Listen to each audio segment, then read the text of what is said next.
میں نے سونیا کو شیبا کے متعلق بتایا۔ اس نے حیرانی سے پوچھا، یہ اچانک اس کی طبیعت کیسے خراب ہو گئی؟ میں تھوڑی دیر میں اس سے اجازت لے کر اس کے دماغ میں جاؤں گا، پھر معلوم کروں گا۔ فی الحال مجھے دی کلر کے متعلق معلوم کرنا چاہیے۔ میں بلیک شیڈو کے پاس پہنچ گیا۔ جیسے ہی پہنچا اس کے منہ پر ایک گھونسا لگا۔ وہ ایک دم سے چونک گیا۔ وہ گھونسا کھاتے ہی ایک کرسی پر جا کر بیٹھ گیا تھا۔ اس کے چاروں طرف 6 آدمی تھے۔ ان میں سے ایک کہہ رہا تھا، تم چالاک بننے کی کوشش کر رہے ہو، مگر ہمارا پراسرار باس اپنے سائے پر بھی بھروسہ نہیں کرتا، پھر تم پر کیسے کر سکتا تھا؟ تم نے جان بوجھ کر اسپیکر اور مائک کے درمیان وہ خرابی پیدا کر دی تھی۔ بلیک شیڈو نے انکار میں سر ہلا کر کہا، نہیں، یہ جھوٹ ہے، میں قسم کھاتا ہوں میں نے کوئی خرابی پیدا نہیں کی۔ ایک نے پوچھا، پھر مائک پر بولنے والے کی آواز اسپیکر تک پہنچ کر تبدیل کیوں نہیں ہوئی؟ ایک شخص نے بلیک شیڈو کا گریبان پکڑ کر اسے کرسی سے اٹھایا، پھر الٹا ہاتھ اس کے منہ پر رسید کیا۔ وہ پھر کرسی پر بیٹھ گیا۔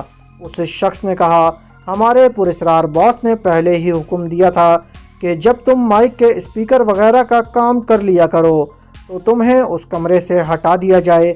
آج تک تمہارے سامنے وہ شخص کبھی نہیں آیا جو مائک کے پاس بیٹھ کر دی کلر کے دماغ میں پہنچ جاتا ہے۔ بلیک شیڈو نے رونے کے انداز میں کہا، تم لوگ کیسی باتیں کر رہے ہو، میری سمجھ میں نہیں آ رہا ہے۔ اور ایک شخص نے کہا، ہم تمہیں سمجھا رہے ہیں، تم یہ نہیں جانتے تھے کہ مائک کے پاس بیٹھ کر جو شخص بولتا ہے وہ اپنے کان پر ہیڈ فون پہنے رہتا ہے۔ اس کی آواز جب اسپیکر تک جا کر تبدیل ہوتی ہے تو وہ تبدیل شدہ آواز اسے اپنے ہیڈ فون پر سنائی دیتی ہے۔ اس طرح اسے پتہ چلتا ہے کہ مائک سے لے کر اسپیکر تک کوئی خرابی نہیں ہے اور اس کا بدلا ہوا لب و لہجہ دی کلر تک پہنچ رہا ہے۔ لیکن آج جب اس نے ہیڈ فون لگا کر اپنی ہی آواز سنی تو وہ چونک گیا۔ اسے اس کی اپنی اصلی آواز سنائی دے رہی تھی۔ اس نے فوراً ہی مائک کو آف کر دیا۔ ایک اور شخص نے کہا، ہم تمہاری یہ خوش فہمی ختم کر دیں کہ مائک کے پاس ہمارا پراسرار باس بیٹھ کر بولتا ہوگا۔ نہیں، وہاں بھی ہم جیسے ہی اعلیٰ کار کام کرتے ہیں۔ اگر تم نے فرحات کے اشارے پر یہ حماقت کی ہے تو فرحات سے یہ بھی کہہ دینا کہ وہ پراسرار باس تک کبھی نہیں پہنچ سکے گا۔ تمہاری پیدا کردہ خامی کے باعث جو شخص مائک کے پاس بیٹھ کر بولتا تھا اور جس نے اپنی اصل آواز میں ایک فقرہ ادا کیا ہے، وہ فقرہ دی کلر کے ذریعے شاید فرحات نے سنا ہو تو اسے یہ بھی معلوم ہو گیا ہوگا کہ ہم نے اس مائک کے پاس بولنے والے کو گولی مار دی ہے۔ میں بلیک شیڈو کے دماغ میں رہ کر ان کی باتیں سن رہا تھا اور سمجھ رہا تھا کہ پراسرار شخص بہت ہی محتاط ہے، اپنے خاص آدمیوں میں سے کسی کو بھی بھول چوک برداشت نہیں کرتا ہے۔ یقیناً اسے گولی مار دی گئی ہوگی۔ اس نے کانوں سے ہیڈ فون لگا کر جو ایک فقرہ ادا کیا تھا اور بعد میں اسے غلطی کا احساس ہوا تھا تو وہ فقرہ شیبا نے دی کلر کے دماغ میں رہ کر ضرور سنا ہوگا، لیکن ابھی شیبا کے پاس جانے کا وقت نہیں تھا۔ میں نے بلیک شیڈو سے وعدہ کیا تھا کہ وہ میرے کام آئے گا تو میں اس کے کام آؤں گا اور اسے وہاں سے فرار ہونے کا موقع دوں گا۔ اب اس کی جان پر بنی ہوئی تھی، ایسے میں اسے چھوڑ کر نہیں جا سکتا تھا۔ اس وقت بلیک شیڈو اپنے طور پر صفائی پیش کرتے ہوئے کہہ رہا تھا، دوستو، خواہ خواہ مجھ پر شبہ نہ کرو، مجھے یہاں عیش و آرام سے رکھا گیا ہے، کسی بات کی تکلیف نہیں ہے۔ میں بھلا باس سے غداری کیوں کروں گا؟ اور میں یقین دلاتا ہوں فرحات سے میرا کوئی رابطہ نہیں ہے۔ ایک شخص نے پھر اس کے منہ پر الٹا ہاتھ رسید کیا، پھر کہا، ہم تمہیں بھی پہلی فرصت میں گولی مار دیتے، لیکن انتظار کر رہے ہیں، تم فرحات کے کام آتے رہے ہو، وہ بھی تمہارے کام آئے گا۔ ہم تمہیں مہلت دے رہے ہیں، پکارو اسے پکارو۔ مرتے وقت یہ حسرت نہ رہے کہ ہم نے تمہیں فرحات سے مدد طلب کرنے کا موقع نہیں دیا تھا۔ مجھے یقین ہو گیا کہ وہ لوگ بلیک شیڈو کو گولی مار دیں گے۔ اگر ایسا ہو جائے گا تو مجھے بے حد افسوس ہوگا۔ وہ میرے کام آیا تھا، اب اس کی زندگی بچانا میرا فرض تھا۔ میں نے اس بولنے والے شخص کے دماغ میں پہنچنے کی کوشش کی۔ اس نے فوراً سانس روک لی، پھر مسکرا کر بولا، او فرحاد علی تیمور، میرے دماغ میں آنا چاہتے ہو؟ نہیں بھائی، ادھر تو ویکینسی نہیں، لہٰذا اپنے اعلیٰ کار ہی کے دماغ میں جا کر اس کے ذریعے ہم سے گفتگو کرو۔ میں نے بلیک شیڈو کے دماغ میں پہنچ کر اس کی زبان سے کہا، میں فرحاد علی تیمور بول رہا ہوں۔ تم اسے زندہ رہنے کی کتنی مہلت دے سکتے ہو؟ صرف 5 منٹ۔ میں کہتا ہوں اسے آدھے گھنٹے تک زندہ رہنے دو۔ وہ ابھی تمہارا پراسرار باس اس کی جان بخشنے کا حکم دے گا۔ تم تو ایسے کہہ رہے ہو جیسے ہمارے باس کے دماغ میں پہنچ چکے ہو۔ آدھے گھنٹے کے اندر تمہیں اپنی بات کا جواب مل جائے گا۔ اس نے طنزیہ انداز میں کہا، ہم تمہارا یہ کارنامہ ضرور دیکھیں گے، اس کے لیے آدھے گھنٹے کی مہلت دیں گے، مگر یہ یاد رکھنا کوئی چالاکی نہیں چلے گی۔ اچھی بات ہے، میں ابھی آتا ہوں۔ میں فوراً ہی سپر ماسٹر کے دماغ میں پہنچ گیا۔ جب اسے مخاطب کیا تو اس نے چونک کر پوچھا، کون؟ فرحاد صاحب؟ ہاں، میں فرحاد علی تیمور بول رہا ہوں۔ تم یقیناً یہ جانتے ہو کہ تمہارے علاوہ بھی ایک سپر ماسٹر ہے جو تم سے بھی سپر ہے اور تمہارے اسی ملک سے تعلق رکھتا ہے۔ نہیں فرحاد صاحب، یہ کیسے ممکن ہے؟ ایک وقت میں ایک ہی سپر ماسٹر ہوتا ہے۔ ہاں، دوسری تنظیموں کو دھوکہ دینے کے لیے تم ایک ٹائم میں ایک ہی سپر ماسٹر بنے ہوئے ہو، ورنہ اصل میں کوئی اور ہے اور اپنے آپ کو پراسرار شخص کہتا ہے۔ کیا آپ اس سلسلے میں ثبوت پیش کر سکتے ہیں؟ ثبوت ضروری نہیں ہوتا، ہاں ٹھوس دلائل دے سکتا ہوں۔ میں تو کیا، دوسری خطرناک تنظیموں کے سربراہ بھی اب یقین سے کہنے لگے ہیں کہ وہ پراسرار شخص اصل سپر ماسٹر ہے۔ وہ بڑی کامیابی سے اب تک پراسرار بنا رہا، لیکن انسان ہے، کہیں تو غلطی ضرور کرے گا۔ سو اس نے غلطی کی۔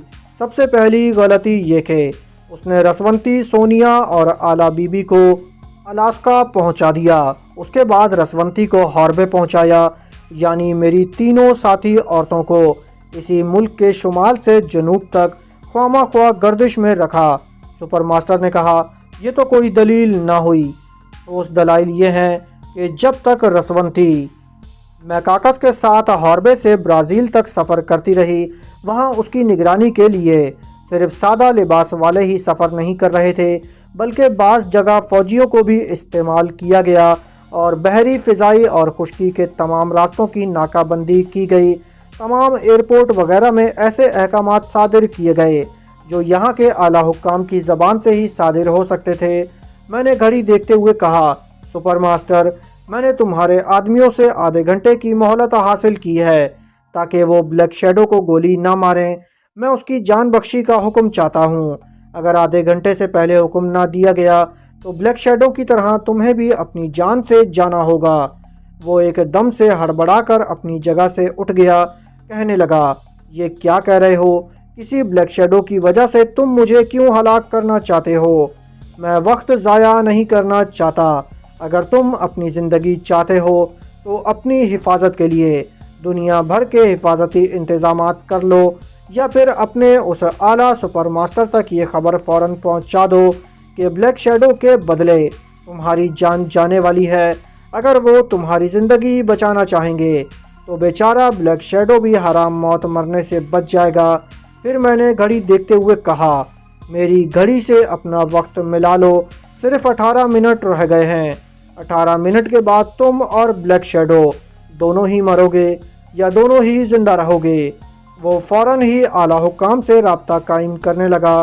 میں نے کہا، میں 15 منٹ کے بعد آؤں گا، اس کے بعد صرف 3 منٹ رہ جائیں گے۔ میں نے بلیک شیڈو کو آ کر تسلی دی، تم اطمینان سے بیٹھے رہو، ابھی تھوڑی دیر میں تمہاری رہائی کا حکم سنایا جائے گا۔ اسے یقین نہیں آ رہا تھا کیونکہ اس کے سامنے ایک کرسی پر جو شخص بیٹھا ہوا تھا اس کے ہاتھ میں ریوالور تھا اور ریوالور کا رخ اسی کی طرف تھا۔ وہ بلیک شیڈو سے کہہ رہا تھا، ہم دونوں آمنے سامنے ایک ایک کرسی پر بیٹھے ہیں، دونوں ہی زندہ ہیں۔ فرحاد نے اگر آدھے گھنٹے کے اندر تمہارے لیے کچھ نہیں کیا تو اس کرسی پر میں زندہ رہوں گا اور اس کرسی پر تم مردہ نظر آؤ گے۔ 10 منٹ اور گزر گئے۔ میں بلیک شیڈو کے دماغ میں تھا اس خیال سے کہ اگر اسے رہائی نصیب نہ ہوئی تو وہاں کسی طرح ہنگامہ برپا کروں گا اور بلیک شیڈو کو فرار ہونے کا موقع دوں گا۔ 12 منٹ کے بعد ہی ٹیلی فون کی گھنٹی بجنے لگی۔ ایک شخص نے ریسیور اٹھا کر سنا، پھر وہ ٹیلی فون اٹھا کر ریوالور والے شخص کے پاس آیا۔ ریسیور اسے تھما دیا۔ اس نے ریسیور کو کان سے لگا کر کہا، ہیلو، میں میکی بول رہا ہوں۔ وہ چپ ہو کر سننے لگا، ساتھ ہی بلیک شیڈو کی طرف دیکھتا جاتا تھا۔ پھر اس نے کہا، یس سر، میں انتظار کروں گا۔ اس نے ریسیور رکھتے ہوئے بلیک شیڈو سے کہا، اگر فرحاد علی تیمور تمہارے پاس موجود ہے تو اس سے کہو وہ سپر ماسٹر کے پاس جائے۔ میں نے بلیک شیڈو کی زبان سے کہا، میں موجود ہوں، مگر اس وقت تک نہیں جاؤں گا جب تک اس کی رہائی کا حکم سنایا نہیں جائے گا۔ اس نے کہا، ہم وعدہ کرتے ہیں جب تک تم یہاں واپس نہیں آؤ گے ہم اس شخص کو نقصان نہیں پہنچائیں گے۔ میں نے سپر ماسٹر کے پاس آ کر اسے مخاطب کیا۔ اس نے کہا، مسٹر فرحاد، ہم ابھی بلیک شیڈو کی رہائی کا حکم دے رہے ہیں، لیکن اس کا مطلب یہ نہیں ہے کہ کسی پراسرار شخص کا تعلق ہمارے ملک سے ہے یا وہ میرے اوپر کوئی دوسرا سپر ماسٹر ہے۔ میں نے پوچھا، کیا تم بلیک شیڈو کو نہیں جانتے ہو؟ اس نے انکار کیا۔ میں نے پھر پوچھا، کیا تم یہ بھی نہیں جانتے کہ بلیک شیڈو کو کہاں قید کر کے رکھا گیا ہے؟ اس نے پھر انکار کرتے ہوئے کہا، میں اس شخص کے متعلق کچھ نہیں جانتا۔ میں نے کہا، لیکن اس شخص کو جو لوگ گولی مارنے آئے ہیں انہوں نے ابھی ٹیلی فون پر بات کرنے کے بعد مجھ سے کہا ہے کہ میں سپر ماسٹر سے رابطہ قائم کروں۔ میری اس بات پر وہ گڑبڑا گیا۔ میں نے کہا، جب تم بلیک شیڈو کو نہیں جانتے اور یہ بھی نہیں جانتے کہ اسے کہاں قید کر کے رکھا گیا ہے تو مجھ سے یہ کیسے کہہ رہے تھے کہ ابھی اس کی رہائی کا حکم دے دیا جائے گا؟ اس نے کہا، تم بال کی کھال نکال رہے ہو۔ بات صرف اتنی سی ہے کہ ہم اپنے ملک میں کسی کو قتل کرنے یا کسی کو قتل ہونے نہیں دینا چاہتے، خواہ وہ بلیک شیڈو ہو یا کوئی اور۔ بہرحال اس کی رہائی کا حکم دے دیا گیا ہوگا۔ مجھے یقین ہے کہ تم مجھ سے دشمنی نہیں کرو گے۔ میں نے کہا، اپنے گریبان میں جھانک کر دیکھو، میں نے کبھی دشمنی کرنے میں پہل نہیں کی۔ اگر آج بھی تمہارے لوگ میرے آدمی کو قتل کی دھمکی نہ دیتے تو میں تمہیں دھمکی دینے کبھی نہ آتا۔ میں بلیک شیڈو کے پاس پہنچ گیا۔ وہ خوش نظر آ رہا تھا کیونکہ رہائی کا حکم سنا دیا گیا تھا۔ اس نے مجھے بتایا کہ اسے اس کی رہائش گاہ کی طرف بھیجا جا رہا ہے۔ کل تک اسے ٹکٹ وغیرہ فراہم کر دیے جائیں گے تاکہ وہ اپنے وطن واپس جا سکے۔ میں نے اسے نئی زندگی کی مبارکباد دی۔ اس نے کہا، جناب، آپ اپنی زبان کے پکے ہیں، جو کہا تھا وہ کر دکھایا، لیکن میں پیرس کس طرح واپس جا سکتا ہوں؟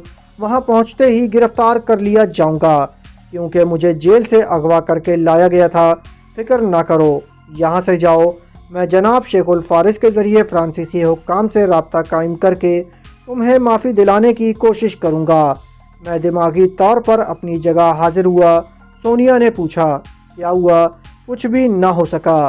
بلیک شیڈو نے میری ہدایت پر عمل کیا تھا، لیکن پراسرار شخص بھی بہت چالاک ہے۔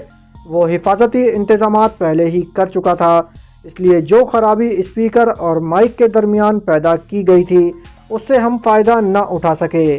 میں نے سونیا کو ساری تفصیلات بتائیں۔ اس نے سننے کے بعد کہا، وہ پراسرار شخص یقیناً اصل سپر ماسٹر ہے۔ تم نے جو دلائل پیش کیے ہیں وہ قابل قبول ہیں۔ اب جب کہ بلیک شیڈو کو معافی مل گئی ہے تو اس بات سے یہ بھی ثابت ہو گیا ہے کہ سپر ماسٹر اپنے ماتحت سپر ماسٹر کو ٹیلی پیتھی کے ذریعے آنے والی موت سے بچانے کے لیے بلیک شیڈو کو رہا کرنے پر مجبور ہو گیا تھا۔ میں نے کہا، ہم نے اس پراسرار شخص کی نشاندہی کر دی ہے، لیکن وہ سپر ماسٹر کون ہے، کیا نام ہے، یہ ہم معلوم نہ کر سکے۔ جس دن ہم یہ معلوم کر لیں گے اس دن اس پراسرار شخص کی ساری خوش فہمی ختم ہو جائے گی۔ اس پراسرار شخص کو بے نقاب کرنا اتنا ضروری نہیں ہے، ابھی عشق کے امتحان اور بھی ہیں۔ ہمیں اپنے دوسرے ساتھیوں کی خیریت معلوم کرنا چاہیے، اور میں نے کہا، سب سے پہلے شیبہ کی خیریت معلوم کرنا چاہیے۔ آخر اسے اچانک کیا ہو گیا ہے؟ تم اس کے پاس جاؤ اور معلوم کرو۔ میں اس کے پاس نہیں جا سکتا۔ اس نے حیرانی سے پوچھا، کیوں؟ وہ نہیں چاہتی کہ میں اس کے دماغ میں جاؤں۔ یہ کیا بات ہوئی؟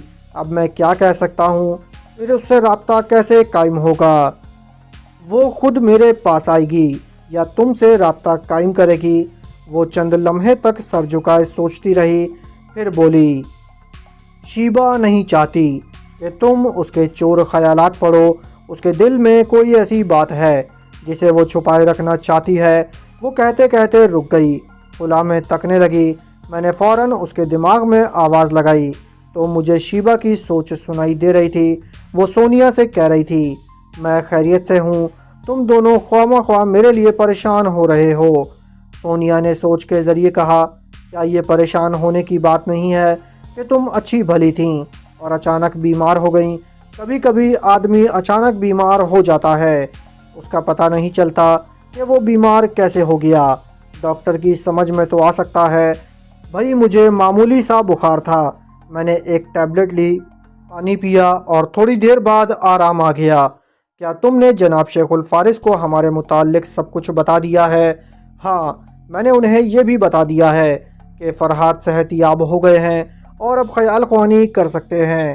وہ کہہ رہے تھے کہ پومی اور واٹسو راکی وغیرہ کی خیریت معلوم کرنا چاہیے۔ سونیا نے کہا، شیبا، میں، تم اور فرحاد تین ایسے ہیں کہ گھر بیٹھے اپنے ساتھیوں کی خیریت معلوم ہو جاتی ہے۔ تم دو ٹیلی پیتھی کے ذریعے معلوم کرتے ہو اور اب میری آگاہی کا ذریعہ شیطان ہے۔ میں نے پوچھا، کیا شیطان ہمارے درمیان موجود ہے؟